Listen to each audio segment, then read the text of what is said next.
Hello everyone, myself Pasta Gyani. I am MSc Chemistry student from IIT ISM Dhanbad. Today we are going to study chemical kinetics. And in chemical kinetics we are going to study about first order reaction.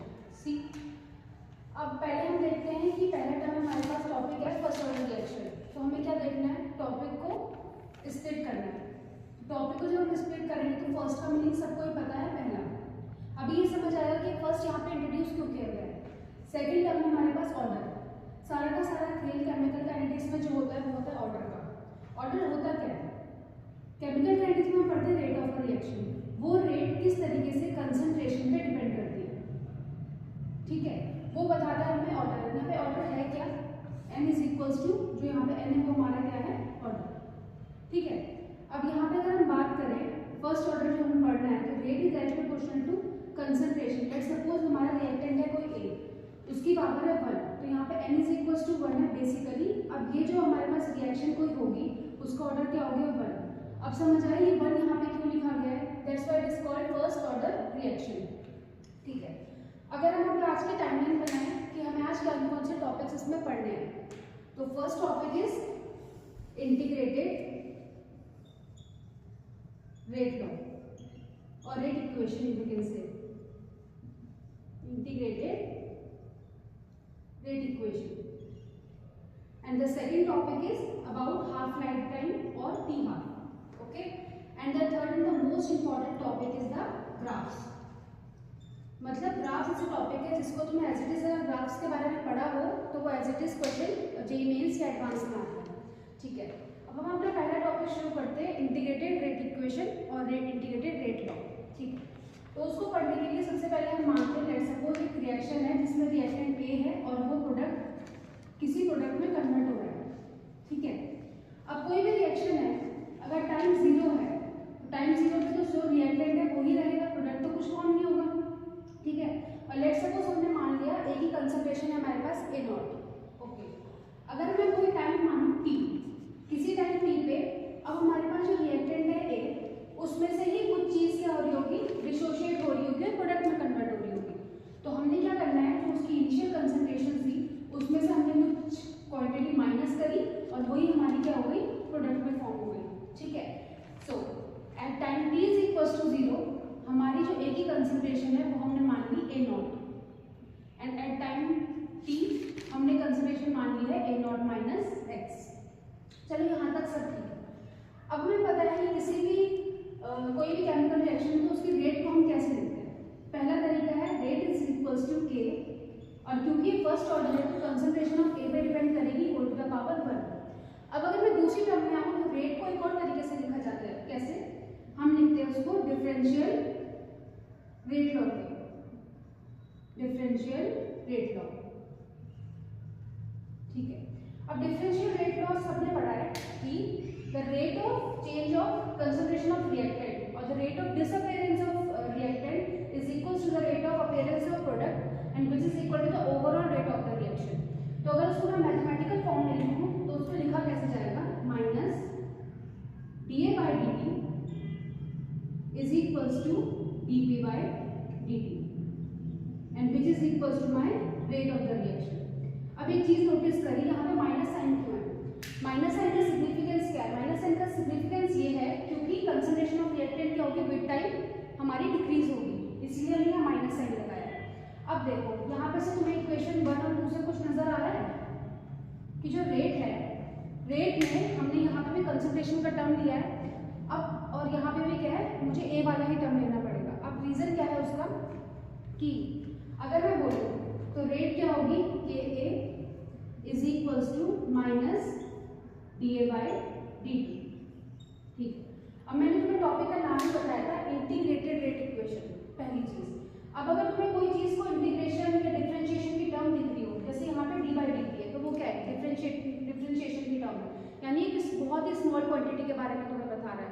तो अगर small quantity का मुझे overall quantity में convert करना हो या overall सम निकालना हो तो डिफरेंशिएशन का हमें क्या करना पड़ेगा, इंटीग्रेशन करना पड़ेगा, पहली चीज. इंटीग्रेशन करने से पहले हमें देखना पड़ेगा कि सारे वेरिएबल उसके साथ हैं या नहीं. अगर यहाँ पे देखूं तो वेरिएबल क्या है, a वाला a के नीचे चाहिए तो मैं इस इक्वेशन को लिख सकती हूँ k dt is equals to minus dA by a. और मैं चाहूँ तो मैं इस माइनस साइन को इसके साथ भी डिनोट कर सकती हूँ। अब तो मेन क्वेश्चन मैंने तुम्हें यहाँ लिखाया था। अब इंटीग्रेटेड रेट लॉ मैं सॉल्व क्यों कर रही हूँ, मुझे निकालना क्या है इस चीज़ से। बेसिकली इंटीग्रेटेड रेट इक्वेशन तुम्हें ये बताएगी कि किसी भी टाइम t पे जो तुम्हारा रिएक्टेंट है उसकी कंसंट्रेशन कितनी बची हुई है हमारे पास, ठीक है। तो मेन इक्वेशन है जो हम इंटीग्रेटेड रेट इक्वेशन निकालते हैं, उसका मेन मोटिव है यही कि हमें अब किसी भी टाइम t में पता चल सकता है कि कंसंट्रेशन ऑफ A क्या है। तो अब हमें देखो डिफरेंशिएशन दिख गया।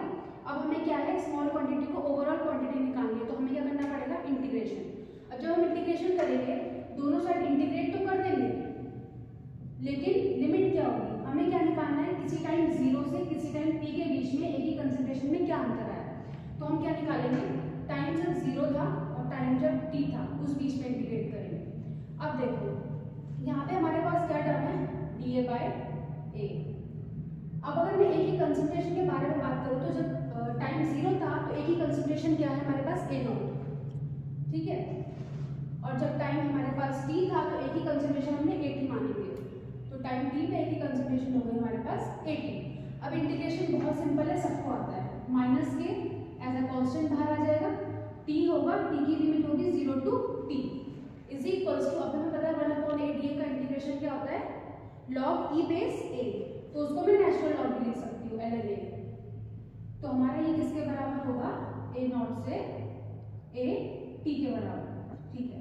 अब यहाँ तक हमें समझ आ गया इंटीग्रेशन की। अब यहाँ से हमारे पास इक्वेशन आगे भी नजर आ रही है, माइनस के t minus 0 is equals to ln AT minus ln A0, ठीक है। यहाँ तक हमें इक्वेशन नजर आ रही है, इसको और सिंप्लीफाई कर सकते हैं, माइनस के T is equals to ln AT minus ln A0। Minus sign को अगर मैं उधर भेज दूं तो K T is equals to ln A0 minus AT।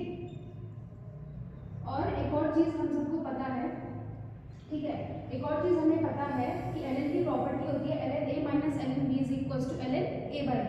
वही प्रॉपर्टी लगा के हम इसको लिख देंगे K T is equals to ln A0 divided by AT, ठीक है।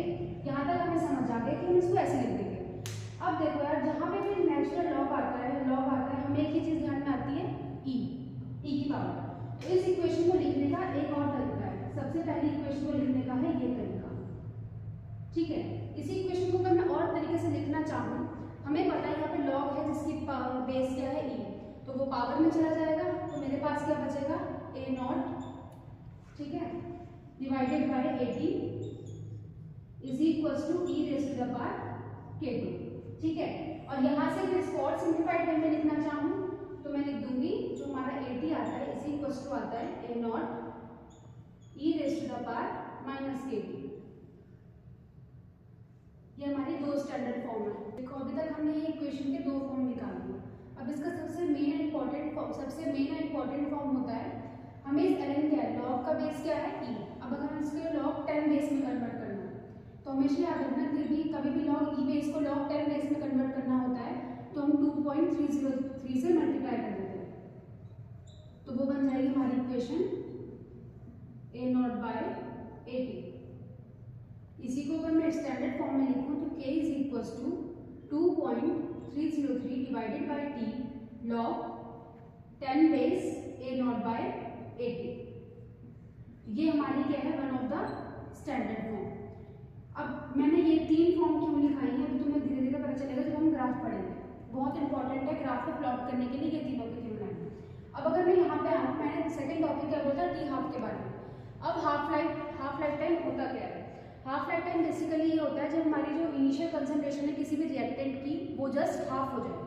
तो अगर मैं अब इस फॉर्मूले में इसको पुट करना चाहूँ तो वो क्या आएगा, K T is equals to ln A0 तो हो गई हमारी इनिशियल कंसंट्रेशन रिएक्टेंट की, AT मैंने क्या बोला कि कंसंट्रेशन जस्ट हाफ हो जाए इनिशियल की, तो वो क्या हो जाएगा A0 बाय 2, तो यहाँ ऊपर आ जाएगा, A0 से A0 cancel and we will get T half is equals to ln2 divided by k, and we all know कि ln2 is 0.693 divided by k।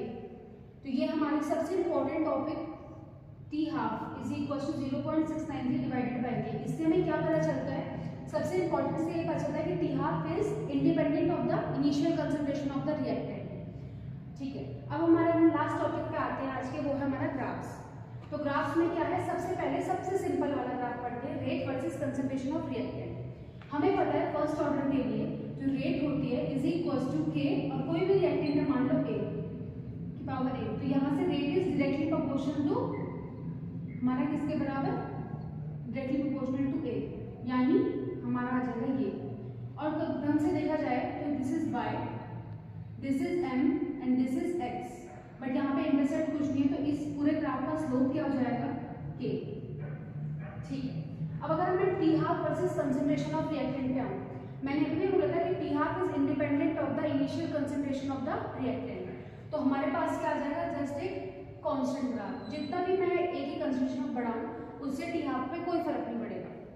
ठीक है, अब अगर मैं अपने थर्ड वाले पे आऊँ, ए वर्सेस टी, तो सोचो मैं उसके लिए कौन सी इक्वेशन यूज कर सकती हूँ। ए और टी का रिलेशन यहाँ पे मुझे बहुत अच्छे से दिख रहा हो, तो ये रिलेशन दिख रही है, दैट्स व्हाई मैंने ये रिलेशन दिखाई थी। तो अब यहाँ पे लिखते हैं हम उसको, that is A T is equals to A not E raise to the power minus के टी। अब हमारे पास वाई एक्सिस में तो ए है, ए टी है, एक्स एक्सिस में क्या है, टी। तो तुम्हें कुछ दिख रहा है एक्सपोनेंशियल डिके वाली टर्म, तो इसी एक्सपोनेंशियल डिके वाली टर्म के फ्लो में ही इसका क्या बनेगा, ग्राफ बनेगा, इसलिए मैंने वो इक्वेशन दिखाई थी। ठीक है, अगर मैं अब आऊँ रेट वर्सेस टाइम, तो हमें पता है रेट इज इक्वल्स टू के इंटू कंसंट्रेशन किसी भी टाइम टी पे, तो के। अब ये अगर ए टी है तो यहाँ पे ए टी का एक फॉर्मूला लिखा था हमने, तो ये क्या बन जाएगा, k A not E raise to the power minus के टी। तो यहाँ पे भी क्या है, ये वाई एक्सेस हो गया आपकी बार, ये एक्स एक्सेस हो गया, तो अब हमारे पास टर्म क्या दिख रही है तुम्हें, एक्सपोनेंशियल डिके वाली टर्म दिख रही है, तो इसका ग्राफ भी क्या बनेगा, similar to A T versus T, exponentially decay का ग्राफ बन जाएगा इसका। ठीक है, अब अगर मैं इस पे आती हूँ, this is L N A not A T divide with versus T. ठीक है, अब अगर L N A not A T और टाइम का एक ही रिलेशन हमें दिख रही है, वो है K T is equals to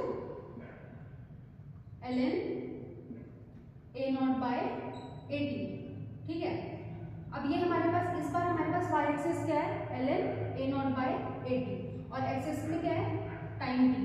तो यानी हमारे पास सिर्फ क्या है, स्लोप है, जो कि स्लोप क्या है हमारे पास, के बराबर है, तो इसका इंटरसेप्ट क्या है, 0। तो हमारे पास सिंपल एक ग्राफ आ जाएगा स्ट्रेट लाइन का। अब बहुत इंपॉर्टेंट है L N A T versus time T. अब एक इक्वेशन हम इसको अगर खोलें, इसी इक्वेशन को, K T is equal to L N A not by A T को, तो K T is equal to हमारे पास क्या हो सकता है, L N A not minus L N A T. कभी भी ना कभी भी जब ग्राफ प्लॉट करो तो उसको कोशिश करो कि वाई और एक्स एक्सिस को सेपरेट करने की कोशिश करो, मतलब एक वेरिएबल के टर्म में लाओ या स्ट्रेट लाइन की इक्वेशन की फॉर्म में लाओ। तो अगर मैं इसको इक्वेशन की फॉर्म में लाना चाहूँगी तो मैं वाई को एक तरफ ले जाती हूँ, that is L N A T is equal to L N A not and K T कहाँ जाएगा, minus. So now we have Y, X में क्या है, टाइम टी, तो this will be our slope, and साथ में हमारे पास इस इक्वेशन में ऐसा नहीं है कि ये ओरिजिन से पास होगा, इसमें हमारे पास क्या है, इंटरसेप्ट है। तो अब होगा क्या कि हमारे पास एक इंटरसेप्ट है विद स्लोप। अब मेन काम है स्लोप का, स्लोप क्या है, नेगेटिव। तो स्लोप का नेगेटिव होने का मतलब है इंटरसेप्ट तो होगा लेकिन स्लोप क्या होगा, लाइन क्या होगी, डाउनवर्ड्स ओरिएंटेड। तो इसका स्लोप भी, इसका स्लोप क्या है हमारे पास, माइनस के, और इंटरसेप्ट क्या होगी, यानी ये वाली वैल्यू वो हो जाएगा एल एन ए नॉट। अब इसकी सिग्निफिकेंस बहुत ज़्यादा है, इसलिए मैं बोल रही हूँ ग्राफ को बहुत अच्छे से पढ़ लेना। मैंने यहाँ हर एक ग्राफ में स्लोप इसलिए लिखा है, रीजन भी क्योंकि आज तक जेईई मेंस या एडवांस में स्लोप नहीं पूछा है, बट यू नेवर नो कि वो कब वो क्वेश्चन को घुमाने के लिए वो कब तुम्हें ऐसा ग्राफ दे दे और ग्राफ में एल एन ए टी की ग्राफ इसका दे दे और वहाँ से तुम्हें एल एन ए नॉट निकालना हो, तो इसलिए ग्राफ बहुत इंपॉर्टेंट